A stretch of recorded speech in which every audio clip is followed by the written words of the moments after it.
wabarakatuh. Halo teman-teman. Pada kesempatan kali ini, kami dari kelompok 10 akan membahas mengenai persengketaan wilayah, ancaman, tantangan, hambatan, dan gangguan yang biasa disebut dengan ATHG. Selamat menonton teman-teman. Apa sih pengertian dari sengketa wilayah atau ATHG?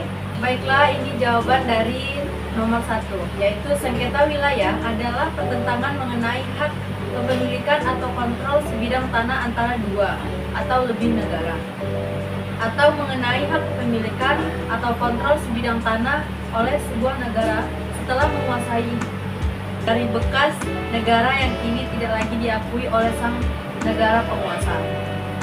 Ancaman, tantangan, hambatan, dan gangguan. Yang selanjutnya diangkat ATHG adalah setiap upaya, pekerjaan, kegiatan, dan tindakan baik dari dalam negeri maupun luar negeri yang dinilai dan atau dibuktikan dapat membahayakan keselamatan bangsa, keamanan, kedaulatan, kebutuhan, wilayah negara kesatuan Republik Indonesia. Apakah Indonesia pernah mengalami sengketa? Jika pernah, di wilayah mana saja dan dengan negara apa saja? Oke, saya akan menjawab pertanyaan dari Septi, yaitu jawabannya itu adalah iya ada. Indonesia pernah mengalami beberapa sengketa wilayah dan negara tetangga, yaitu negara Malaysia. Salah satu sengketa Pulau Sipadan dan Ligitan. Sengketa ini berlangsung pada tahun 1967. Dan selanjutnya yang kasus kedua itu kasus Natuna dengan Cina yang berlangsung pada tahun 2016. Apakah penyebab dari sengketa wilayah tersebut? Baik, saya akan menjawab pertanyaan berikut. Penyebab terjadi sengketa adalah yang pertama, kurangnya komunikasi dan pemahaman. Miskomunikasi, kesalahpahaman, dan kurangnya informasi dapat memicu perselisihan dan berujung pada sengketa. Yang kedua, pelanggaran hukum atau aturan. Ketika suatu pihak melanggar hukum atau aturan yang berlaku, ini dapat memicu sengketa dengan pihak yang diinginkan. Yang ketiga, ketidakadilan dan ketidakseimbangan kekuatan. Ketika suatu pihak merasa diperlakukan tidak adil atau dirugikan oleh pihak lain yang lebih kuat, ini dapat memicu sengketa. Dan yang terakhir, faktor eksternal. Bencana alam, krisis ekonomi, atau perubahan politik dapat memicu sengketa akibat perebutan sumber daya yang terbatas. Apa saja sih dampak dari persengketaan wilayah ATHG ini? Baik, saya akan menjawab pertanyaan nomor 4.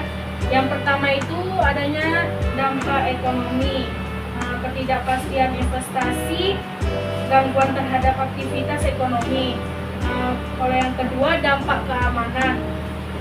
Dampak keamanan itu isinya itu ketegangan di wilayah maritim. Yang kedua, pelanggaran batas wilayah. Selanjutnya dampak politik. Dampak politik itu isinya ketegangan hubungan bilateral, ketidakpercayaan antar negara. Dan yang terakhir itu adanya dampak sosial, ketidakpastian bagi masyarakat, dan nasionalisme dan sentimen politik. Perjanjian dan kesepakatan apa saja yang telah diupayakan untuk menyelesaikan sengketa ini oleh Indonesia? Baik, saya akan menjawab. Yang pertama itu perjanjian 1969 dan 1979. Perjanjian ini mengatur batas wilayah lalu antara Indonesia dan Malaysia. 2. Pertemuan bilateral dan perundingan. Indonesia dan Malaysia secara rutin mengadakan pertemuan bilateral dan perundingan untuk membahas sengketa ATHG. Dan kesimpulannya adalah, meskipun belum ada solusi permanen, Indonesia telah menunjukkan komitmennya untuk menyelesaikan sengketa ATHG secara damai dan melalui dialog. Upaya diplomasi dan dialog bilateral perlu terus dilakukan untuk mencapai solusi yang damai dan berkeadilan. Berakhir sudah podcast dari kelompok kami yang berjudul Sengketa Wilayah dan ATHG. Kami berharap teman-teman dapat memahami dari materi yang telah kami sampaikan. Dan kami juga ingin mengucapkan terima kasih kepada Ibu Dewi Nusra Nasution selaku guru pembimbing mata pelajaran PPKN yang telah memberikan tugas ini. Sekian podcast dari kelompok kami. Apabila ada kesalahan mohon dimaafkan. Wassalamualaikum warahmatullahi wabarakatuh. See you.